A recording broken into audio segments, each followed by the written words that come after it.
Radhe Radhe everyone. तो ये है हमारी 60 डेज़ की स्ट्रेटजी।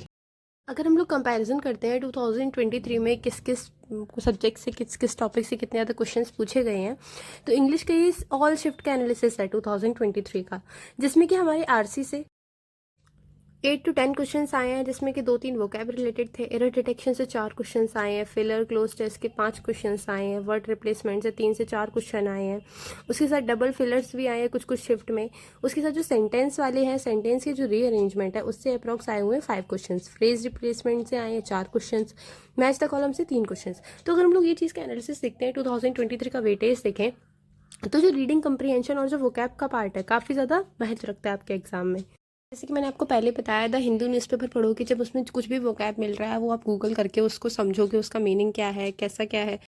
इन लास्ट के डेज़ में आपको एक ही चीज़ पे ध्यान रखना है कि जो आपके क्लोज टेस्ट हैं, मतलब जो जो इंपॉर्टेंट टॉपिक्स है, पिछली बार जिस जिस टॉपिक से ज़्यादा क्वेश्चंस आए हैं उनको ध्यान में रखना है। 2022, 23 इन सभी का मैंने आपके एक एनालिसिस दिया है आपको। तो आपके सामने ये कुछ टॉपिक्स हैं, इन सब पे ज़्यादा फोकस करो। आप ट्राई करो कि एक सेक्शनल मॉक तो डेली दो। अगर क्वांट की बात करते हैं तो क्वांट में जो अर्थमेटिक का वेटेज रहा है वो रहा है अप्रॉक्स 10 मार्क्स के क्वेश्चंस का। जो क्वाड्रेटिक क्वेश्चंस हो गए उसका भी 4 से 5 मार्क के क्वेश्चन आए हुए थे। मैंने आपको पहले बताया था यही कुछ टॉपिक है जिन पे आपको ज़्यादा अपना ध्यान देना है। कैसलेट डी आई तो मोस्ट इंपॉर्टेंट होती है, 5 क्वेश्चन उसमें से आए हुए थे। क्वाड्रेटिक क्वेश्चन के 5 क्वेश्चन आए थे। रॉन्ग नंबर सीरीज के 5 क्वेश्चन आए थे। जो लाइन ग्राफ डाटा इंटरप्रिटेशन उसके 5 क्वेश्चन। अगर डी को आप देखते हो तो 10 क्वेश्चन तो आपके यहीं से आ रहे हैं। उसके साथ ही साथ जो अर्थमेटिक का वेटेज है वो भी आपका काफ़ी ज़्यादा बढ़ रहा है। इन टॉपिक्स पे ऐसे ध्यान दो, जैसे सिंप्लीफिकेशन हो गया। आपसे मैंने कहा था परसेंटेज की जैसे कुछ वैल्यू है वो आपको याद होनी चाहिए, टेबल आपको याद होनी चाहिए, जो कि आपके क्वेश्चंस को सॉल्व करने में आपका टाइम बहुत कम कंज्यूम करेंगी, है ना। तो ये सब चीज़ें आपको, जो छोटी छोटी चीज़ें इनको आप पे ध्यान रखना है। लास्ट 60 डेज़ हैं, क्यों नहीं एग्जाम क्रैक कर सकते हैं। हम लोग काफ़ी टाइम से प्रैक्टिस कर रहे हैं तो ज़रूर क्रैक हो जाएगा। अब आज का टाइम है कि आपको सिर्फ इंपॉर्टेंट चीज़ों पर फोकस करना है, ना कि जो हर एक चीज़ पे मतलब पीछे जाना है, ऐसा नहीं करना है। इंपॉर्टेंट चीज़ों फोकस करो। डेली हर एक टाइप की डीआई के क्वेश्चन पे फोकस करो, हर एक उसका क्वेश्चन लगाओ किसी भी दिन। मतलब अब ये एग्ज़ाम आपसे आपका टाइम मांग रहा है, अप्रॉक्स 5-6 घंटे आपको देने पड़ेंगे।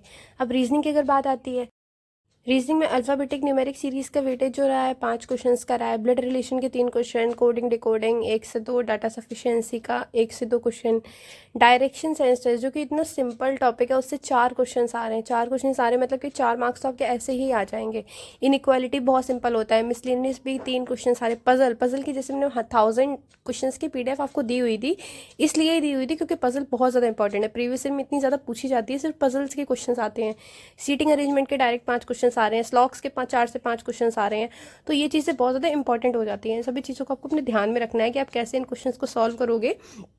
और लास्ट के टाइम पे आप किन चीज़ों फोकस करो, प्रीवियस ईयर उठाओ और सबका एक एक सेक्शनल मॉक दो। क्वांट है, रीजनिंग है, कहीं भी किसी भी जगह से टॉपिक वाइज मॉक दो। टेक्स्ट बुक से आपको अच्छा खासा मॉक का परचेज कर सकते हो। 395 कुछ टाइम पहले था, आप चेक करके वहाँ पे अपना मॉक दे सकते हो। डेली टारगेट में रीजनिंग, क्वांट और आपकी जो इंग्लिश होगी सबका सेक्शनल मॉक देने के बाद एक आप उनका मॉक दोगे।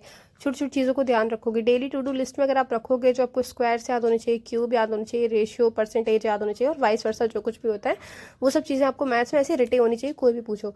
अब आप सोर्सेज कहाँ रखोगे, सोर्सेज की मैंने वीडियो बनाई थी कि आप कहाँ कहाँ से कोई सोर्स लेके एक वीडियो देखो, लेक्चर समझो, उसके क्वेश्चंस प्रैक्टिस करो। मतलब स्पीड मैथ्स के क्वेश्चंस आपको डेली करने ही करने हैं। पीडीएफ फ्री अवेलेबल है, वहाँ से कर सकते हो। मेरे टेलीग्राम चैनल पर मैंने पूरी पीडीएफ डाल रखी है हर एक क्वेश्चन की, डीआई की, आप वहाँ से कर सकते हो। जो रेशियो है, डीआई है, 3 से 4 डीआई आप डेली लगाओ। रेशियो परसेंटेज को समझो कैसे, ये क्वेश्चन डेली आपको ये चीज़ें करनी ही करनी है। मतलब एक चैप्टर एक टाइम पे उठाओ और उनके क्वेश्चन, उनके कॉन्सेप्ट, उसके जो कुछ भी है उसकी प्रैक्टिस करो, उनके क्वेश्चंस को, सब चीज़ें उनकी समझो। मतलब 3 दिन दो, मैक्सिमम तीन दिन दोगी एक अर्थमेटिक के टॉपिक को तो भी आपका हो जाएगा। तो इन 30 दिन में सारे टॉपिक्स आपके जो कवर हैं वो पूरे कवर हो जाएंगे, उनके कॉन्सेप्ट भी क्लियर हो जाएंगे और आपका जो अप्रोच है वो भी आपका पूरा क्लियर हो जाएगा। तो आप प्रैक्टिस करोगे जब 10 से 20 क्वेश्चन हर एक टॉपिक के, मतलब डेली डेली, तो आपकी जो डाउट है, आपका जो अंडर कॉन्फिडेंट आप हो जाते हो कि क्वेश्चंस आएंगे, स्पीड नहीं है, कैसे होगा। जब आप ये छोटी छोटी चीज़ें ध्यान रखोगे, कैलकुलेशन अपनी स्ट्रांग बनाओगे, क्यूब याद है, स्क्वायर याद है, टेबल याद है, तो जैसे ही क्वेश्चन देखोगे अपने आप ही आपको उसका आंसर आ जाएगा। अरे इसका आंसर तो ये होगा, इसका मल्टीप्लाई करेंगे, इतने सारे फॉर्मूले हैं, सिंप्लीफिकेशन है, अप्रॉक्सीमेशन है, डिजिसम मेथड है, इतने सारे मेथड है। अब लास्ट का टाइम आपके पास ये है कि आप कोई चीज़ डीप में पढ़ने नहीं बैठ सकते हो। तो 3 दिन दोगे अगर एक अर्थमेटिक के टॉपिक को तो भी बहुत ज़्यादा है, बहुत ज़्यादा है। तो ऐसे करो और हर एक चीज़ को अच्छे से समझो और उसको अच्छे से पढ़ो। ना कि अपना टाइम वेस्ट करो कि किस स्ट्रेटजी से कैसे हम लोग कर लेंगे, स्ट्रेटजी को फॉलो करेंगे तो ऐसे कर लेंगे।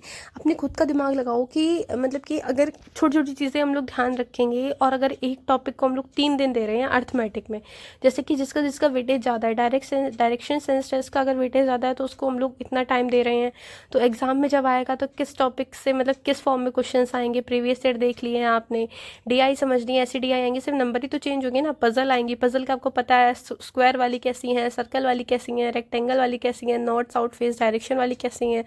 हर एक चीज़ आपको जब समझ आती है, क्वेश्चन आप उसके किए हुए, तो जब क्वेश्चन आप एग्जाम हॉल में देखोगे तो आपकी स्पीड ऑटोमेटिकली बढ़ जाएगी। किसी भी टॉपिक को छोड़ो नहीं, मतलब किसी भी टॉपिक को अगर आप छोड़ोगे तो आपके अंदर एक वो कॉन्फिडेंस डाउन हो जाएगा कि मैंने ये चीज़ पढ़ी नहीं है। तो हर एक टॉपिक को पढ़ो, थोड़ा बहुत अपना टाइम दो, अपना स्पेस लो, और अच्छे से उसको करो। आपके पास पूरा दिन होता है, अगर आप वर्किंग स्टूडेंट हो तो भी आप अप्रॉक्स 5 घंटे तो दे ही सकते हो अगर आपको अपना एग्ज़ाम क्लियर करना है, नहीं तो कोई बात ही नहीं। तो अपने एग्ज़ाम को अच्छे से फोकस करो, अच्छे से सेक्शनल मॉक दो, और पूरा डायरेक्ट मॉक दो टेक्स्ट बुक से या फिर ऑलिव बोर्ड से आप अपना मॉक दे सकते हो। बस अपने अप्रोच को यहाँ से क्लियर रखो कि आपको ये एग्ज़ाम क्लियर करना है। मोस्ट इंपॉर्टेंट थिंग कि एग्ज़ाम आपको क्लियर क्यों करना है। 60 डेज़ भी बहुत होते हैं, 2 महीने हैं आपके पास। अच्छे से अपने एग्ज़ाम के लिए पढ़ो।